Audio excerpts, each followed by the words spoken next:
اس معاشرے میں جسمانی کمزوری ہو یا معذوری یا پھر معاشی حالات ہی خراب کیوں نہ ہو، انسان کو لوگ ہر طرح سے استعمال کرنے کی کوشش کرتے ہیں۔ اول تو ایسا شخص جو کسی بھی طرح سے معذور ہو یا کمزور ہو اور اس کی معاشرے میں کوئی اہمیت ہوتی ہی نہیں ہے، اور اگر ہو بھی تو وہ ایسے لوگوں کے لیے ہوتی ہے جنہیں کسی بھی طرح سے اس شخص میں اپنا فائدہ نظر آتا ہے۔ ایسا ہی کچھ میرے ساتھ بھی زندگی میں ہوا۔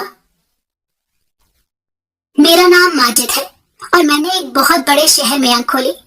میرے بابا کا بڑا اچھا کاروبار تھا اور وہ الیکٹریکل چیزیں اور اس سے متعلقہ سامان فروخت کیا کرتے تھے۔ بازار میں ان کی خاصی بڑی دکان تھی۔ ہمارے گھر کے حالات بھی کافی اچھے تھے، لیکن میں اپنے باقی بہن بھائیوں جیسا مکمل طور پر پرفیکٹ نہیں تھا۔ میں اپنے بہن بھائیوں میں دوسرے نمبر پر تھا۔ مجھ سے چھوٹی ایک بہن اور اس کے بعد ایک بھائی اور تھا۔ بہن اکلوتی بیٹی اور بہن ہونے کی وجہ سے ہم سب کی بہت ہی زیادہ لاڈلی تھی۔ ایک بھائی مجھ سے بڑا تھا اور یہ سب کے سب بالکل نارمل اور خوش شکل تھے۔ میں خوش شکل تو تھا، لیکن بچپن میں ہی کسی کمزوری کی وجہ سے میری ایک ٹانگ کا دوسری ٹانگ سے لمبائی میں تھوڑا سا فرق رہ گیا، جس کی وجہ سے چلتے ہوئے میری کمر میں ہلکا زخم آتا اور یوں لوگوں نے مجھے لنگڑے کے نام سے پکارنا شروع کر دیا۔ ابا جی کی محلے میں عزت اور دولت کے باوجود بھی مجھے لوگوں نے میری اس کمزوری کی بنا پر میرا مذاق بنانے سے نہیں چھوڑا، جس کمزوری میں میرا کوئی ہاتھ تھا ہی نہیں، اور وہ کمزوری سراسر فطری اور پیدائشی تھی۔ بچپن میں تو مجھے سب کچھ زیادہ محسوس نہیں ہوا، لیکن جب میں نے ہوش سنبھالا اور دنیا کی سمجھ آنے لگی، تب اس چیز نے میری شخصیت پر کافی گہرا اثر چھوڑا۔ اسی احساس کمتری اور لوگوں کی باتوں کی وجہ سے مجھے چپ سی لگ گئی۔ بچہ ہوتے ہوئے بھی میرے اندر روایتی بچوں جیسی شوخی کا نام و نشان بھی نہیں تھا۔ میرے ہم عمر بچے بھی میرا مذاق ہی اڑاتے تھے، سوائے میرے ایک دو دوستوں کے، جنہوں نے کبھی بھی میری کمزوری کو میرے لیے مذاق کا سبب نہیں بنایا تھا۔ کچھ بڑا ہونے پر ابا نے ڈاکٹرز کی مدد سے میرے لیے اسپیشل جوتے بنوا دیے، جن میں سے ایک جوتے کا تلوا تھوڑا سا موٹا تھا، جس سے میری دونوں ٹانگوں کا فرق برابر ہو جاتا تھا۔ یوں میں چلتے ہوئے تو لنگڑا نہیں لگتا تھا، لیکن قدرتی بات ہے کہ ملنے جلنے والوں کی پہلی نظر انسان کی شخصیت، پہنے ہوئے لباس اور اس کے جوتوں پر ہی جاتی ہے، اور میرے جوتوں کی طرف دیکھنے والا کوئی بھی شخص پہلے ہی نظر میں پہچان جاتا تھا کہ میں لنگڑا ہوں۔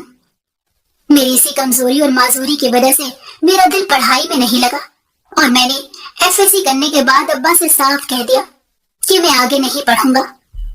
تب ابا نے مجھے اپنے پاس بٹھایا اور بڑے پیار سے سمجھایا کہ بیٹا، اس دنیا میں اپنی جسمانی کمزوری کو روک بنانے والے لوگ بہت سارے ہیں، لیکن اس جسمانی کمزوری کے باوجود دنیا کو فتح کرنے والے لوگ بہت کم ہیں۔ اس لیے میرا مشورہ یہ ہے کہ تم اگر پڑھنا نہیں چاہتے ہو تو کوئی ایسا کام کرو کہ جس سے تمہاری اپنی پہچان بنے۔ یہی ایک راستہ ہے۔ اگر لوگوں کو تمہاری شہرت اور تمہاری دولت کا احساس ہو گیا تو وہ تمہاری کمزوری کو فراموش کر دیں گے، اور عام نارمل لوگوں سے بھی زیادہ عزت سے تمہارے ساتھ ملنا جلنا شروع کر دیں گے۔ ابا کی یہ بات میرے دل میں گھر کر گئی، اور میں نے سوچا کہ مجھے کم از کم تھوڑا اور پڑھنا چاہیے، اور اس کے بعد ساتھ ہی ساتھ کوئی کاروبار بھی کرنا چاہیے جس سے میری معاشی پوزیشن بھی بہتر ہوتی چلی جائے اور میں اپنے بھائیوں سے بھی پیچھے نہ رہوں۔ تعلیم کو آگے بڑھانے کا میں نے اس لیے سوچا کہ میرے بہن بھائیوں میں سے کوئی بھی ایف ایس سی سے آگے نہیں پڑھا تھا۔ بہن تو ایف ایس سی کرنے کے بعد گھر بیٹھ گئی تھی، اس کا ویسے ہی دل پڑھائی میں نہیں لگتا تھا، جبکہ میرے بڑے بھائی نے ایف ایس سی کرنے کے بعد باقی دکان سنبھالنا شروع کر دی تھی۔ میرا چھوٹا بھائی ابھی پڑھ رہا تھا، اس لیے میں نے سوچا کہ مجھے اپنی تعلیم کو کم از کم اپنی فیملی میں اس لیول تک لے کر جانا چاہیے جس لیول تک کوئی بھی نہ پڑھا ہو۔ یہ سوچ کر میں نے اپنی تعلیم دوبارہ شروع کر دی اور میں نے ماس کمیونیکیشن کے شعبے میں ماسٹرز کر لیا۔ میں اس سے آگے بھی پڑھنا چاہتا تھا، لیکن تبھی میری زندگی میں ایک ایسا حادثہ رونما ہوا کہ جس کی وجہ سے میں اپنی پڑھائی آگے جاری نہیں رکھ سکا، اور مجھے نہ چاہتے ہوئے بھی زندگی کے عملی میدان میں قدم رکھنا پڑا۔ اس وقت میں ماسٹرز کے پیپرز دے کر فارغ ہی ہوا تھا کہ جب ہم سب کی زندگی ایک دم سے بدل کر رہ گئی۔ امی اور ابو بائک پر مارکیٹ جا رہے تھے کہ ایک روڈ ایکسیڈنٹ کا شکار ہو گئے، اور وہ روڈ ایکسیڈنٹ اتنا خوفناک تھا کہ دونوں کی ہی موقع پر وفات ہو گئی۔ اس حادثے نے ہماری پوری فیملی کو بکھیر کر رکھ دیا۔ ایک دم سے घर में दोनों ही बड़ों का साया उठ चुका था। एक दो माह तो इसी शौक और सदमे के आलम में गुजर गई। हमारा हंसता खेलता घर एकदम से सोगवार हो गया था और हमारे घर में रौनकों की जगह सन्नाटा बसेरा कर चुका था। ये सब हम सब के लिए बहुत ही मुश्किल सूरत हाल थी। बड़ा भाई मुझसे 4 साल बड़ा था और मेरे बाद मेरी छोटी बहन और उसके बाद एक और छोटा भाई जो अभी पढ़ ही रहा था। हम में से अभी तक सिर्फ बड़े भाई की ही शादी हुई थी और उसकी शादी को भी अभी सिर्फ 6 महीने ही गुजरे थे। इस सूरत हाल में हमारे घर में सिर्फ हमारा बड़ा भाई हमारे बड़े होने का किरदार अदा कर सकता था और उसने वही किया। अब्बू का कारोबार तो पहले भी वही संभाल रहा था, अब उसने मुकम्मल तौर पर कारोबार संभालना शुरू कर दिया और भाभी ने भी अपनी जिम्मेदारियों को समझते हुए घर को संभाल लिया। अब एकदम से ये फिक्र पड़ गई थी कि जल्द अज जल्द बहन की शादी की जाए और इस सिलसिले में ज्यादा जल्दी भी नहीं मचाई जा सकती थी, क्योंकि इकलौती बहन का मामला था जो हम तीनों भाइयों की जान थी। अब हमने बहन के लिए रिश्ता ढूंढना शुरू कर दिया। इस सिलसिले में सबसे ज्यादा किरदार हमारी खाला और मामू ने अदा किया। हमारे ददियाल की तरफ से भी कुछ रिश्ते मौजूद थे, लेकिन हम दोनों तरफ से ही अपने खानदान में रिश्तेदारी नहीं करना चाहते थे। उससे जहाँ पे मामलात की पेचीदगी का डर था, वहीं पर एक डर ये भी था कि फर्स्ट कजन की शादी से आने वाले बच्चों में कुछ ना कुछ प्रॉब्लम जरूर होते हैं। खैर, दूसरी वजह तो फिर भी नजरअंदाज की जा सकती थी, लेकिन खानदान में शादी करने से जो पेचीदगियां पैदा होती और खानदान के अंदर से कुछ लोग राजी होते और कुछ नाराज, ऐसे सब मामलात और नाराजगियों को संभालना भी हमारी बस की बात नहीं थी। उसकी वजह ये थी कि अब अम्मी और अब्बू का साया हमारे सर से उठ चुका था, वरना वो इन सब चीजों को बड़े आराम से देख और संभाल सकते थे। अब तो जो कुछ भी करना था हमें ही करना था। इसी सब में 1 साल गुजर गया और हमने मुख्तलिफ रिश्ते देखे और उन्हें इनकार कर दिया। अल्लाह अल्लाह करके बड़ी ही मुश्किल से एक बड़ा ही अच्छा रिश्ता आया। लड़का भी अच्छा खासा पढ़ा लिखा और खुशहाल खानदान से था और अपना कारोबार कर रहा था। उसके कारोबार को देखते हुए लग रहा था कि वो जल्द ही तरक्की की मनाजिल तय कर लेगा। हमने हर तरह से तहकीकात की और आखिरकार उस रिश्ते पर सबका इत्तेफाक हो गया। खानदान में रिश्ता ना करने की वजह से खानदान वाले इस बात पर नाराज तो हो सकते थे, लेकिन अब उनमें से किसी के पास ये बहाना नहीं रहा था कि हमारे पास मौजूद रिश्ते को छोड़कर फलां के पास क्यों गई। इन्हीं सब पेचीदगियों की वजह से हम खानदान में रिश्ता नहीं करना चाहते थे। खानदान में रिश्ता ना करने की वजह से पूरा खानदान हमसे नाराज तो था, लेकिन ये कोई ऐसी वजह नहीं थी कि जिसकी वजह से नाराज होकर शादी में शिरकत करने से इनकार कर देते। इस मौके पर हमारी एक खाला, कुछ मामू और एक चाचू ने बहुत साथ दिया। यूं फिर हमने पूरे चाव और धूमधाम के साथ अपनी इकलौती बहन की शादी की। बहन आहिस्ता आहिस्ता अपनी जिंदगी में सेटल हो गई और हम खुश थे कि जैसा हमने सोचा था वो लड़का उसके लिए वैसा ही साबित हुआ। बहन की शादी तो हो चुकी थी और अब मेरी शादी की बारी थी, लेकिन मैं अभी शादी नहीं करना चाहता था। मैंने भाई को भी यही कहा। भाई कहने लगा कि ठीक है, तुम मुझे ये बताओ कि तुम करना क्या चाहते हो। उस वक्त तक मैं अपना जहन कारोबार के लिए बना चुका था। मैंने भाई को बताया कि मैं सप्लाई चेन का काम करना चाहता हूँ, क्योंकि मेरी तालीम भी उसी शोबे में है और इस सिलसिले में मैंने काफी काम भी कर लिया है और मुझे उसमें थोड़ी बहुत इन्वेस्टमेंट की जरूरत होगी। भाई ने मुझसे पूछा कि तुम्हें कितनी इन्वेस्टमेंट की जरूरत होगी। तुम बिला झिझक मुझे बताओ, क्योंकि अब्बा का जो कारोबार छोड़कर गए हैं उसे बेशक मैं ही संभालता आया हूँ, लेकिन उस कारोबार और पूरी जायदाद पे तमाम बहन भाइयों का बराबर हक है और मैं किसी की भी हक तलफी नहीं करूंगा। भाई की ये बात सुनकर मुझे भाई पर बहुत प्यार आया। गो कि अब्बा की जिंदगी में भाई ने मेरी जिस्मानी माजूरी की वजह से मुझसे कभी कोई ऐसी वैसी बात तो नहीं की थी, लेकिन वो मेरे मामलात में दखल भी बहुत कम देता था। आज तक मैं भी यही समझता आया था कि मेरा बड़ा भाई भी दूसरे लोगों की तरह मेरी जिस्मानी कमजोरी की वजह से मुझे अपने आप से कमतर समझता है, लेकिन आज भाई की इस बात ने मेरे दिल से तमाम गिले शिकवे दूर कर दिए और मैं समझ गया कि मेरे भाई के दिल में मेरे लिए शफकत और मोहब्बत मौजूद है। भाई ने वाकई घर का बड़ा बनते हुए अब्बू की जगह संभाली थी और इस सिलसिले में हमारी भाभी भी हमारे लिए रहमत ही साबित हुई थी, जिसने भाभी माँ जैसी होती है कि मकूले को सच साबित कर दिया था और अपनी कम उम्री के बावजूद ही हम सबको संभाल लिया था और बड़े ही तरीके और خوش اسلوبی کے ساتھ وہ گھر کے تمام معاملات کو چلا رہی تھی. یہاں تک کہ بہن کے سسرال میں لین دین کرنے کا کام بھی وہ بہت ہی طریقے اور نہایت ہی اچھے اہتمام کے ساتھ سنبھال رہی تھی. میں نے بھائی کو کہا کہ بھائی نے اپنی زندگی میں ہم سب کو کچھ نہ کچھ پیسے دیے تھے اور ہمارے اکاؤنٹس میں جمع کروا دیے تھے. بھائی کہنے لگے کہ ہاں میں جانتا ہوں. میں نے کہا کہ میرے پاس جو پیسے موجود ہیں وہ ویسے تو انویسٹمنٹ کرنے کے لیے کافی ہیں، لیکن میں انہیں بیک اپ کے طور پر رکھنا چاہتا ہوں.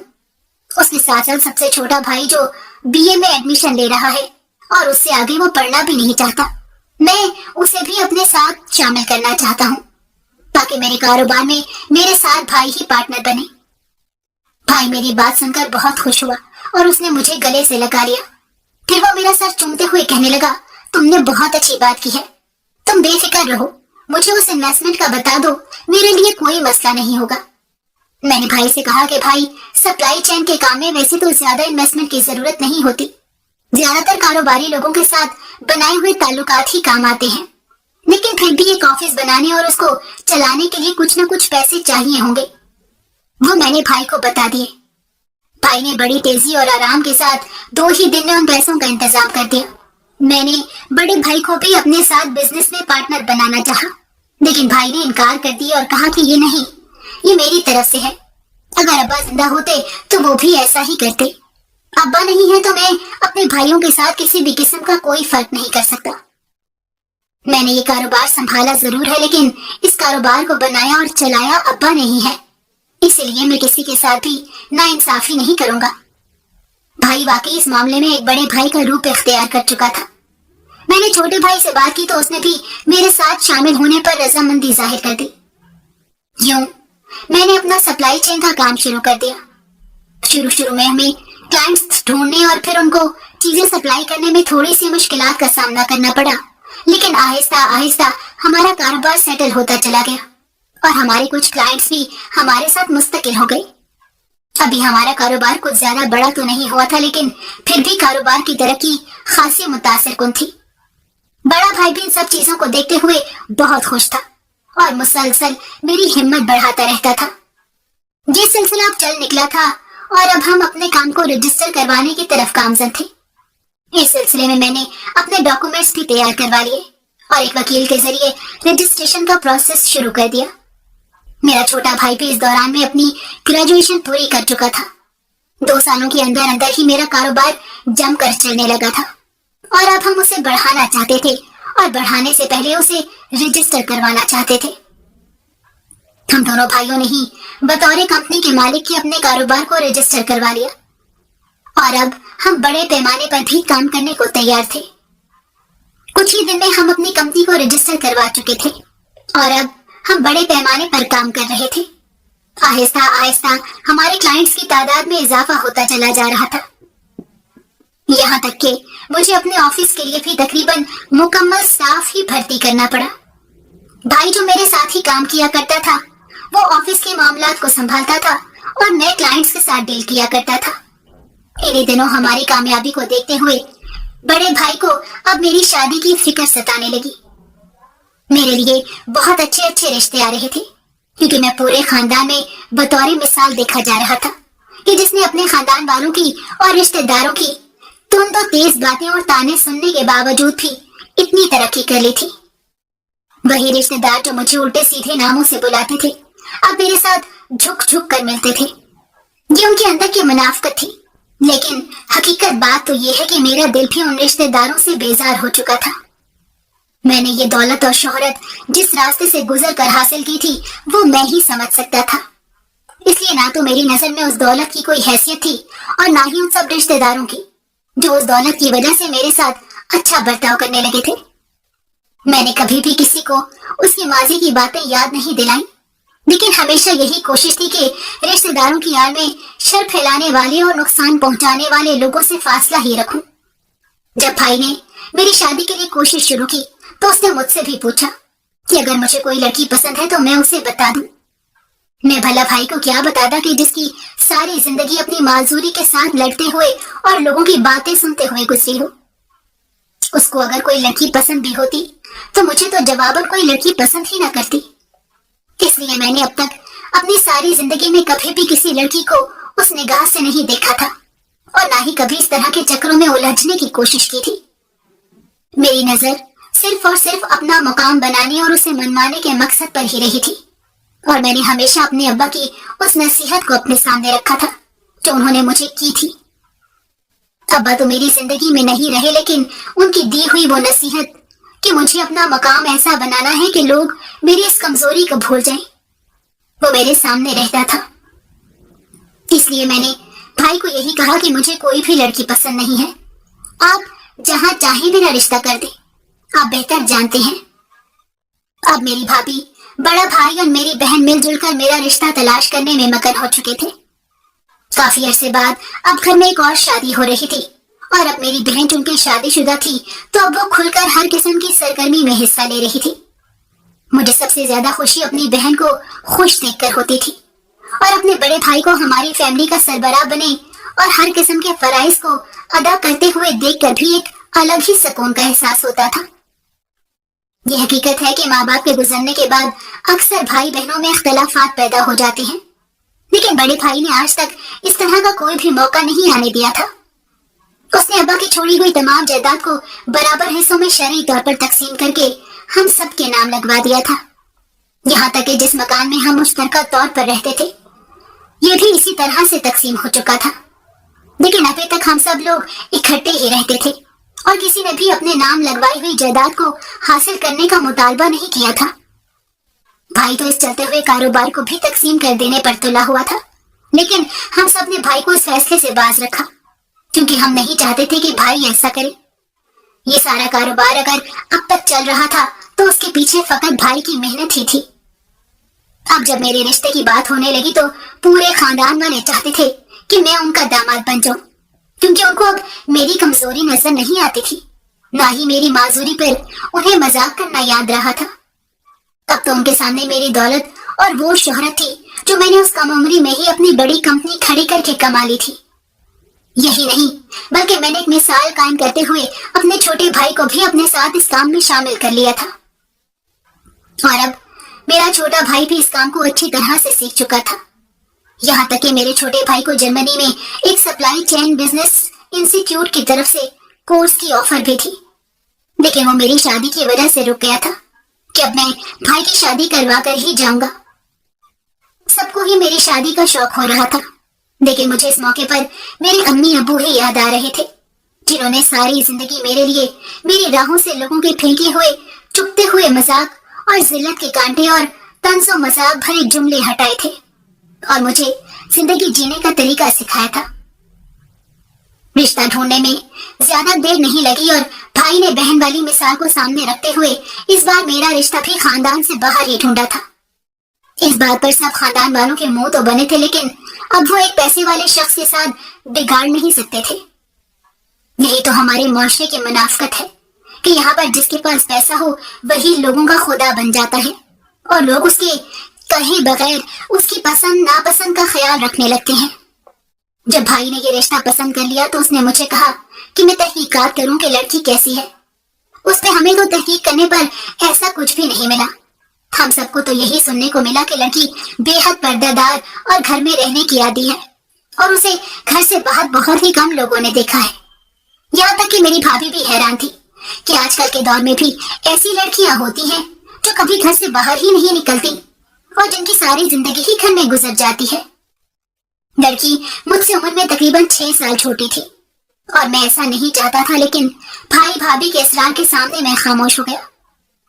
खैर, मेरे बड़े भाई भाभी और दूसरे भाई बहन ने अच्छी खासी तहकीक की और वो लोग इस रिश्ते पर मुतमईन हो गए। उनका कहना था कि लड़की वाकई बहुत अच्छी है, बल्कि मेरी भाभी तो यूं कहती थी कि लड़की के चेहरे से तो इतनी मासूमियत टपकती है कि ऐसा लगता है वो लड़की नहीं कोई फरिश्ता है। भाभी ने उस लड़की की मेरे सामने इतनी तारीफें की थी कि मैं जिंदगी में पहली बार किसी लड़की के बारे में सोचने लगा था। रिश्ता तय हो गया और उसके बाद दोनों तरफ से शादी की तैयारियां होने लगी। हम लोगों पर तो अल्लाह ने अपना खास फजलो करम रखा हुआ था कि हम सब लोग इत्तेफाक से रहते थे और हमारे पास अल्लाह की फजल से पैसे की कमी भी नहीं थी। लेकिन लड़की वालों का घराना हम जैसा मुआशी तौर पर मजबूत और खुशहाल नहीं था। इसी लिए उन्होंने हमसे तकरीबन 6 महीने का वक्त मांगा। उन लोगों का भी अपना जाती कारोबार ही था, लेकिन वो निस्बतन काफी छोटा कारोबार था। हम लोगों को भी कुछ खास जल्दी नहीं थी, इसीलिए हमने खुशदिली से लड़की वालों की दरख्वास्त कबूल कर ली और हम सब अपनी मामूल की जिंदगी में मगन हो गए। छोटे भाई को कोर्स के लिए जर्मनी में 1 साल का वक्त लगना था, इसलिए उसने अपना नाम अगले साल के लिए लिखवा दिया। हम सब तो अपने मामूल की जिंदगी में मसरूफ हो गए थे, लेकिन मेरी बहन की खुशी तो कम ही नहीं हो रही थी। शादीशुदा होने की वजह से इस बार उसके ऊपर कोई पाबंदी नहीं थी और वो खुलकर हर मामले पर अपनी राय दे रही थी और हर दूसरे तीसरे दिन शादी के लिए कोई ना कोई नई तजवीज या प्रोग्राम के लिए वो मुझे कॉल कर देती थी। मैं उसकी खुशी और मासूमियत देखकर मुस्कुराता रहता था। आखिर बहनें छोटी हो या बड़ी, बहनों जैसी मोहब्बत भाइयों से कोई कर ही नहीं सकता। वक्त तेजी से पर लगाकर उड़ता चला गया और मालूम ही नहीं हुआ कि 6 महीने कैसे गुजर गए, यहाँ तक कि मेरी शादी का दिन आन पहुंचा।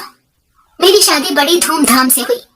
निकाह के वक्त दस्तखत करने के बाद दुल्हन को मेरे बराबर लाकर बिठाया गया, तो उस वक्त मैंने कुछ गैर मामूली सी चीजें नोट की जिनकी तरफ मेरा पहले ध्यान नहीं गया था। दुल्हन के माँ बाप और बहन भाई इस तरह से खुश नजर नहीं आ रहे थे कि जैसे कि इस तरह के मौके पर उन्हें होना चाहिए था, और उनका अंदाज अजीबो गरीब किस्म का था। वो सब ऐसे खामोश थे और इस कदर डरे हुए महसूस होते थे कि छोटी से छोटी बात पर भी चौंक पड़ते थे और यूं लगता था कि जैसे उन्हें किसी का डर हो। अगर ये शादी का मौका ना होता तो मैं जरूर उनसे इस बारे में बात करता, लेकिन मैं दूल्हा था और इस मौके पर चुप रहना मेरी मजबूरी थी। निकाह के खाने के बाद हम जब रुखसती का वक्त आया तो उस वक्त मुझे थोड़ी देर के लिए अपने बड़े भाई से बात करने का मौका मिला। मैंने उन्हें बताया तो वो कहने लगे कि यार तुम ठीक कह रहे हो, जब हम सब रिश्ता देखने गए थे तब भी ये लोग ऐसे ही थे। शायद ये जरूरत से ज्यादा और हमारे स्टेटस को देखकर सहमे हुए लोग हैं। मैं तो भाई की सादगी और मासूमियत को बस देखता ही रह गया।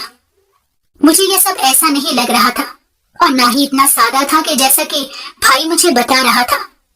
खैर, अब तो जो होना था वो हो चुका था और इंतजार के अलावा और कोई चारा नहीं था, क्योंकि वक्त ही इन सारी गुत्थियों को सुलझा सकता था। रुखसती हुई और हम घर आ गए और उसके बाद रुखसती के बाद की सरगर्मियां शुरू हुई, जिनमें मेरी बहन सबसे आगे थी। उसने न जाने कितनी तरह की रस्में निकाल ली थी और एक एक करके अपने भाई पर वो हर किस्म की रस्म पूरी कर रही थी। अब उसको टोकने वाली अम्मी और शह देने वाले अब्बू तो नहीं थे, लेकिन उसकी हर बात का मान रखने वाला और उसकी लाड उठाने वाले भाई तो मौजूद थे। इसलिए वो खुलकर अपने दिल की हर मुराद पूरी कर रही थी। यूं ही मेरे छोटे भाई ने भी खूब सारी रस्मों में हिस्सा लिया। इसी दौरान मैंने वही सब दुल्हन की तरफ से भी नोट किया। वो भी बुरी तरह से घबराई और सहमी हुई थी। इस मौके पर दुल्हन शर्माया तो करती है, लेकिन इस कदर घबराहट और डर उनके चेहरे पर नहीं होता। हैरत की बात तो ये थी कि मेरे सादा दिल घर वाले उसे भी मामूल की बात समझ रहे थे, लेकिन मैं जिसे बचपन से ही लोगों के चेहरे पड़ने पर रोबोर हासिल हो चुका था, इस सब को नॉर्मल नहीं समझ रहा था। मैं तो बचपन से ही लोगों की तरफ से अपनी माजूरी बरताने और मजाक सुनते आया था और उनकी नजरों के बाहर उनके चेहरे भी देखते आया था। इसलिए मुझे अच्छी तरह अंदाजा हो चुका था कि इंसान के तासुरात किस मौके पर कैसे होते हैं। खैर, मैं चुप ही रहा। अब तो ये लड़की मेरी जिंदगी में आ ही चुकी थी, इसलिए जल्द या बदेर मेरे सामने सब राज खुल ही जाने थे। मैंने अपने आप पर सब्र किए रखा और आखिर रात कहीं 2 बजे हमें उन तमाम रस्मों से छुटकारा मिला और हमें हमारे कमरे में ले जाया गया। कमरे में पहुंचने के बाद दुल्हन को तो सजी हुई सेज पर बिठाया गया था और मैंने बड़ी मुश्किल से सबसे जान छुड़वाई। सबके जाने के बाद मैंने कमरे का दरवाजा अंदर से बंद किया और फिर पीछे की तरफ मुड़ा। दुल्हन अब कुछ ज्यादा ही खौफजदा लग रही थी और सुकड़ी सिमटी बैठी हुई थी। मैं कुछ देर तक दरवाजे के पास खड़ा उसे देखता रहा और फिर धीरे धीरे कदम उठाता हुआ जाकर उसके सामने बेड पर बैठ गया। मैंने उसे सलाम किया और पूछा कि फायजा, कैसी हो तुम? उसने ना तो मेरे सलाम का जवाब दिया और ना ही मेरी बात का, बस हल्के से सर को हिलाकर रह गई। मुझे समझ नहीं आ रही थी कि आखिर मेरी दुल्हन किस वजह से इस कदर खौफजदा है। मैं कुछ देर बैठा सोचता रहा और फिर मैंने शेरवानी की जेब से अंगूठी की डब्बी निकाली और उसे खोलकर अंगूठी बाहर निकालकर हाथ में पकड़ते हुए कहा, कि फायजा, ये आपके लिए मुंह दिखाई का तोहफा है। कुछ झिझकते हुए उसने अपना हाथ आगे बढ़ा दिया। उसका हाथ बुरी तरह से कांप रहा था। हर लम्हे मेरी हैरत बढ़ती ही चली जा रही थी। मैंने उसका हाथ थामकर उससे अंगूठी पहनाई तो उसने बड़ी ही तेजी से अपना हाथ वापस खींच लिया। मैं कुछ देर बैठा उसकी जानिब से किसी बात का इंतजार करता रहा, लेकिन वो यूं ही सर झुकाए खामोश बैठी रही। कुछ देर तक यूं ही बैठे रहने के बाद मैं सर को झटकते हुए उठा और चेंज करने के लिए वॉशरूम की तरफ बढ़ गया। जब मैं चेंज करके वापस आया तो वो ऐसे ही बैठी थी। मैं दोबारा से बेड की तरफ बढ़ा तो न जाने उसने क्या समझा कि वो खिसक कर बेड के दूसरे सिरे की तरफ होने लगी, और तभी उसकी फंसी फंसी सी आवाज निकली कि माजिद, मुझे आपसे कुछ बात करनी है। मैं तो वहीं पर रुक गया। मुझे कुछ समझ नहीं आ रही थी। मैं कुछ लम्हे तक उसे देखता रहा और फिर बेड पर बैठते हुए बोला कि हाँ हाँ बोलो, क्या बात है। वो कहने लगी कि असल में ये बात मेरे घर वालों में से किसी को भी नहीं मालूम, लेकिन मेरी आपसे दरख्वास्त है कि आप प्लीज मेरे करीब मत आएं। ये बात सुनते ही मेरा दिमाग काम करना छोड़ गया। एक बार तो मैं गुस्से के मारे फटने ही लगा था, लेकिन मैंने बड़ी ही मुश्किल से अपने आप को कंट्रोल किया। मेरे हाथों की मुट्ठियां भींच गई थी और मेरे चेहरे पर गुस्सा यकीनन फायजा को भी नजर आ रहा होगा। तभी वो ये सब देखते हुए दोबारा से डरी डरी आवाज में बोली कि माजिद प्लीज मेरी पूरी बात सुन लें, आप गुस्सा मत करें। मैंने जो कुछ भी किया है हम दोनों की भलाई के लिए किया है। मैंने खुद पर कंट्रोल करते हुए उससे पूछा कि मैं तुम्हारी बात सुन रहा हूँ, तुम मुझे एक ही बात में पूरी बात बता दो। मेरी बात सुनकर वो थोड़ी देर तक तो खामोश रही, फिर वो दोबारा बोली तो उस बार उसका लहजा कुछ संभला हुआ था। उसने कहा कि दरअसल मैंने टूटती शादियां और बिखरते घर बहुत देखे हैं और मेरी कई सहेलियों के साथ भी ऐसे मामला पेश आ चुके हैं, इसलिए इस रिश्ते के नाकाम होने का खौफ मेरे दिल और जहन में बैठ चुका है। जब मैंने अपने पीर साहब से अपना यह मसला डिस्कस किया तो उन्होंने मुझे एक मन्नत मानने का कहा। उस मन्नत में ये लाजमी है कि आप 40 दिन तक मुझे मत छुएं। जब ये मन्नत पूरी हो जाएगी तब मैं आपको बता दूंगी, फिर आप जैसे जो चाहे कर लीजिएगा। फायजा ने ये सारी बात अटकते और झिझकते हुए मुकम्मल की।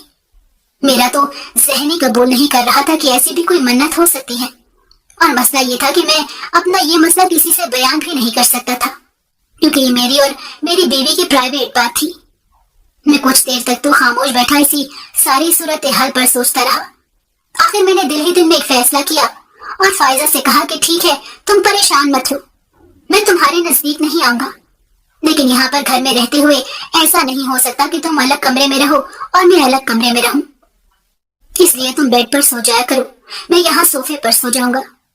ये कहकर मैंने उसके किसी जवाब का इंतजार किए बगैर अपना तकिया उठाया और जाकर सोफे पर लेट गया। फायजा यूं बेसुख बढ़ कर बैठी रही और फिर धीरे से उठी और वॉशरूम चली गई। कुछ देर बाद वो चेंज करके आकर बिस्तर पर लेट गई। मेरे दिलो दिमाग में सोचों की आंधियां चल रही थी। मैंने फायजा को 40 दिन का वक्त यही सोच कर दिया था कि जहाँ पर मैं इतनी जिंदगी गुजार चुका हूँ तो वहां ये 40 दिन और सही। ये अलग बात है कि यह मन्नत और उसकी तुक मेरी अकल में नहीं आ रही थी, लेकिन मैं किसी के ऊपर उसके अकायद को बदलने का जोर नहीं डाल सकता था, इसीलिए खामोश रहा था। यही सब सोचते सोचते न जाने कब मुझे नींद आ गई। 8 बजे के करीब मेरी बहन ने जब कमरे का दरवाजा खटखटाया तो मेरी आंख खुली। मैं दरवाजा खोलने के लिए उठा तो देखा कि फायजा मुझसे पहले ही उठ चुकी थी और फ्रेश होकर बिस्तर पर बैठी दरवाजे की तरफ ही देख रही थी। मैंने जाकर दरवाजा खोल दिया। बहन बड़ी खुशी से अंदर दाखिल हुई और रिवायती जुमलों से हमें छेड़ने लगी। फिर वो अपनी नई भाभी को अपने साथ ले जाकर तैयार करने में मसरूफ हो गई और मैं भी नाश्ता करने के लिए नीचे चला गया। वलीमे पर फायजा के घर वाले भी आए हुए थे। मैंने आज भी नोट किया कि वो सब मेरी तरफ ऐसे देख रहे थे जैसे कोई मौत के फरिश्ते को देखता होगा। मुझे उनकी ये हरकतें समझ नहीं आ रही थी। आज मैंने अपनी तबीयत पर जबर किया और किसी से भी उन चीजों का तस्करा नहीं किया। यूं ही वलीमे का दिन भी गुजर गया। अब जिंदगी दोबारा से मामूल पर आ चुकी थी और मुझे अपने घर वालों के सामने हर लिहाज से मुतमईन और खुशबाश होने का नाटक भी करना पड़ रहा था। दिन गुजरते जा रहे थे और मैं बेसब्री से 40 दिन मुकम्मल होने का इंतजार कर रहा था, क्योंकि मैं जानता था कि उसके बाद ही उन तमाम राजों से पर्दा उठेगा। इसी कशमकश और इसी तरह में एक एक करके दिन गुजरते चले जा रहे थे। میں نوٹ کر رہا تھا کہ 30 دن مکمل ہونے کے بعد فائزہ ایک دم سے بہت زیادہ بے چین اور مضطرب نظر آنے لگی۔ وہ میری طرف نہایت رحم طلب نظروں سے دیکھتی تھی اور مجھے سمجھ نہیں آتی تھی کہ وہ آخر ایسے میری طرف کیوں دیکھ رہی ہے۔ میں تو اس کی ہوئی ہر بات نبھا رہا تھا۔ یوں ہی چلتے چلتے 40ویں رات آ گئی۔ اگلے دن تو فائزہ میری طرف سے یوں کھینچی تھی جیسے میرے سائے سے بھی بچنا چاہتی ہوں۔ کمرے میں آنے کے بعد وہ بیڈ پر بیٹھ گئی۔ میں بھی اب فائزہ کی طرف سے ضد میں آ چکا تھا اور سوچ رہا تھا کہ اگر میں نے اس کی بات نبھائی ہے تو اب اسے خود میرے پاس آنا چاہیے، میں اس کے پاس نہیں جاؤں گا۔ یہی سوچتے سوچتے اور اس کا انتظار کرتے کرتے ایک بار پھر صوفے پر لیٹے ہوئے ہی مجھے نیند آ گئی اور فائزہ رات بھر وہیں بیٹھی رہی۔ صبح جب میری آنکھ کھلی تو ایسی بیٹھی پوزیشن میں بیڈ پر سو رہی تھی۔ مجھے اس بات پر بہت غصہ آیا کہ 40 دن مکمل ہو چکے ہیں اور اس کے باوجود یہ رات میرے پاس نہیں آئی۔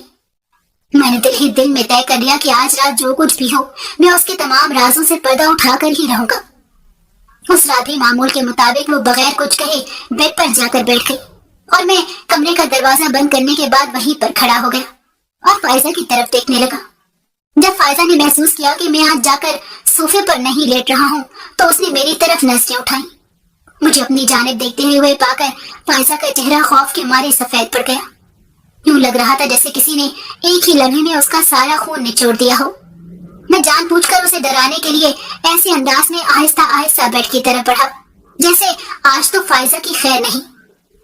مجھے اپنی جانب اس انداز میں غصے کے ساتھ بڑھتے ہوئے دیکھ کر فائزہ چھلانگ مار کر بیڈ کی دوسری جانب جا کھڑی ہوئی اور ہاتھ جوڑ کر کہنے لگی کہ خدا کا واسطہ میرے نزدیک مت آنا۔ میں نے اس کی کسی بات کا کوئی جواب نہیں دیا اور غصے سے انگلی اٹھا کر چپ رہنے کا اشارہ کیا۔ میں اس کی طرف بڑھتا جا رہا تھا اور وہ دیوار کی جانب کھسکتی جا رہی تھی یہاں تک کہ وہ کونے میں لگ گئی۔ جیسے ہی میں اس کے نزدیک پہنچا وہ ایک دم میرے قدموں میں گر گئی اور میرے پیر پکڑ لی اور کہنے لگی کہ ماجد میں آپ کی مجرم ہوں، میں لڑکی نہیں ہوں بلکہ ایک نامکمل انسان ہوں۔ اس کی یہ بات سن کر تو میرے قدموں کو بریک لگ گئی اور میں پھٹی پھٹی آنکھوں سے اس کی طرف دیکھنے لگا۔ پھر میں نے اسے بازو سے پکڑ کر اٹھایا اور بستر پر بٹھا کر اس کے سامنے بیٹھ گیا اور سختی سے کہا کہ اب مجھے کوئی بہانہ نہیں سننا، مجھے صاف صاف ساری بات بتاؤ۔ اور اس نے مجھے جو تفصیل بتائی اس نے میرے رونگٹے کھڑے کر دیے۔ فائزہ دراصل خواجہ سرا تھی جو دکھنے میں تو لڑکی جیسی لگتی تھی لیکن اس کے جسم میں مردانہ اور صاف بھی موجود تھے جو کہ ظاہر ہے صرف دیکھنے سے معلوم نہیں ہو سکتا تھا۔ اس کے گھر والوں نے اس بات کو اپنی عزت اور غیرت کا مسئلہ بنا کر اسے ساری زندگی ہی گھر میں قید رکھا اور کہیں باہر آنے جانے نہیں دیا، اور جب ہمارا رشتہ ان کے دروازے تک پہنچا تو ہماری شرافت کو مد نظر رکھتے ہوئے انہوں نے فائزہ کو میرے سر منڈ دیا۔ یہ ساری تفصیل سن کر مجھے غصہ تو بہت آیا لیکن میں اس معصوم انسان کا کیا کرتا جو میرے سامنے بیٹھا پھوٹ پھوٹ کر رو رہا تھا۔ میں نے فائزہ سے صرف ایک سوال پوچھا کہ وہ ذہنی طور پر اپنے آپ کو مرد محسوس کرتی ہے یا عورت۔ فائزہ نے میری طرف نظریں اٹھا کر دیکھا اور کچھ دیر خاموش رہی، پھر وہ کہنے لگی کہ دراصل میں تو ذہنی طور پر اپنے آپ کو مرد ہی محسوس کرتا ہوں لیکن مجھے جان بوجھ کر لڑکیوں کی طرح رکھا گیا ہے، اس لیے لڑکیوں کے انداز میں بات کرنے کی عادت پڑ گئی ہے۔ اگر میں ایسا نہ کرتا تو ابو اور بھائی مار مار کر میری چمڑی ادھیڑ دیتے تھے۔ اس کے بعد کی کہانی بہت مختصر سی ہے۔ میں نے اپنے بھائی سے بات کی اور انہیں ساری بات بتاتے ہوئے فائزہ کو اس کے گھر واپس بھیجنے سے منع کر دیا۔ اس کے گھر والوں کو بلا کر ذلیل تو کیا لیکن فائزہ کو ان کے ساتھ بھیجنے سے انکار کرتے ہوئے ہم نے فائزہ کو وہیں رکھ لیا۔ فائزہ چونکہ خواجہ سرا تھی تو اس سے میرا نکاح سرے سے ہوا ہی نہیں تھا، اس لیے طلاق دینے کا سوال ہی پیدا نہیں ہوتا تھا۔ ہم نے فائزہ کو مکمل ٹریننگ دی اور پھر میں نے فائزہ کو اپنے آفس کا کام سنبھالنے کے لیے بطور مینیجر رکھ لیا کیونکہ میرے بھائی نے تو ویسے بھی جرمنی چلے جانا تھا۔ آج اس واقعے کو 10 سال گزر چکے ہیں اور فائزہ جو آج کل صرف فائز کے نام سے جانا جاتا ہے میرے آفس میں بہت اچھا پرفارم کر رہا ہے۔ گزشتہ 3 سال سے انٹرنیشنل ڈاکٹرز کے ذریعے اس کا علاج بھی چل رہا ہے جسے ہم نے خفیہ ہی رکھا ہے۔ سرجری اور دوائیوں کے ذریعے سے مکمل طور پر مرد بنانے کی کوشش کی جا رہی ہے۔ میں خوش ہوں کہ اللہ نے مجھے ایک مظلوم انسان کی مدد کے لیے چنا اور مجھے اپنی راہ سے بھٹکنے نہیں دیا۔ آپ کو میری کہانی کیسی لگی؟ کامنٹس باکس میں ضرور بتائیے گا اور یہ بھی بتائیے گا کہ میں نے فائزہ کے ساتھ جو کچھ کیا وہ درست تھا یا غلط، اور اگر غلط تھا تو مجھے اس کے ساتھ کیا کرنا چاہیے تھا۔